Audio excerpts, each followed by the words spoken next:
So now we'll be looking at combinations. So this is exercise 10B from Sadler, Unit 1. So combinations are different from permutations.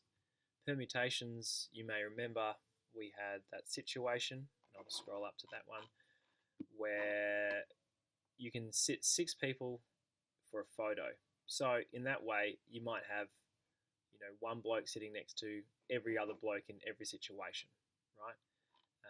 We might have Steve and Gerald and Tim and Kev. You know how we considered how Steve can sit in that first chair, but sometimes he might sit in that fourth chair or the third chair or the second chair. So that's a permutation. It does matter the order, okay? Now a combination is this. You've just got a situation in which you've got Steve, Gerald, Tim and Kev, right? The combination might be, if you chose 3 of these blokes, how many different, how could you choose, how many ways could you choose 3 of these blokes from 4 of them, okay? Now in this case here, just say for instance, you took out 3, there isn't that many options. You've either got Steve, Gerald, Tim, Steve, Gerald, Kev, Gerald, Tim, Kev, Gerald, Gerald, Kev, and Steve, or something like that. So combinations, it doesn't matter the actual order it can occur in. So we've got a situation here, Archie, Brock, Charlie and Deb, and they're to be on a committee. We're not really interested in the order of these 3 people, as like how they're selected or what order they're selected. It's just 3 people are being selected. So we've got this situation. You've got Archie, Brock and Charlie. You can another way you could choose is you can just get Archie, Brock and Deb, so you don't choose Charlie.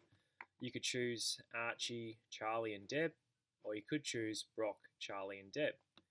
Now these are our 4 possible combinations. There's no more than this, right? So this is a combination, right? Now permutation is different. You could have, Archie, Brock and Charlie sitting next to each other, and this column here represents all the different arrangements of ABC, all the different permutations, I should say, of that. You could have Archie sitting next to Charlie, sitting next to Brock, or you could have Brock sitting next to Archie, sitting next to Charlie. We haven't even got to Deb yet, and we can see that there's far more permutations and combinations. So in this situation here, we've got 2 ways of looking at these situations. If you are worrying about the order, which is the permutation, this is the order in which they're sitting, then that's a permutation. If you're just worried about just choosing 3 people and you don't care about the order, then that's called a combination. Now, in this exercise, we'll be looking at combinations and how to assess them. So we have 2 equations to assess them. We've got the combination equation here and the permutation equation here.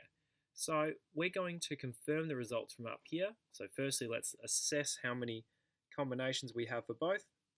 So we've got 4 combinations. So there's 4 ways you can choose the 3 people from Archie, Brock, Charlie and Deb. But if you have a look how many permutations we have. We've got 1, 2, 3, 4, 5, 6 times 4. We've got 24 permutations. Okay. So if you're worried about order, there's 24 ways you could do it. If you're worried just about choosing 3 people to make the committee, there's only 4 ways you can do that. So let's use these equations to help us solve this problem. So the choose or combination equation, very, very similar to the permutation equation, but it can also be expressed like this, where you just have the number on the top and the bottom.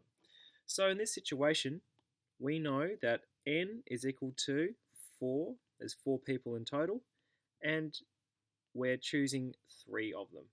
Okay, so r is 3. So let's assess using our combination equation. The answer that should pop out is 4. So let's plug it in. We've got equals to 4 on, and then 3 times by n, which is 4, take 3, exclamation mark.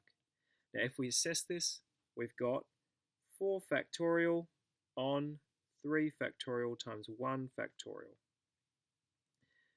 So we can see that this will be 4 times by 3 factorial on 3 factorial.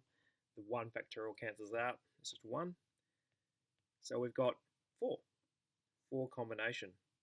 So there's 4 different combinations that can occur in this situation. If we look at permutations, we'll practice using this equation again. We've got 4 permutation 3, 4 factorial, 4 minus 3 factorial, which is 4 factorial on 1 factorial. We know this is 4 times 3 times 2 times 1 factorial. They cancel out. So we're left with 4 times 3 times 2. Okay, let's let the iPad catch up there. 12, that's 24. So we can see we've represented the situation. We're using both equations relatively well. And our combination there, we've got 4 different ways of choosing 3 people from 4 people, or we have 4 different ways of 24 permutations if we look at 4 people and get them all in the different arrangements. So this is our introduction to combinations. The next video we'll be looking at using the nomenclature.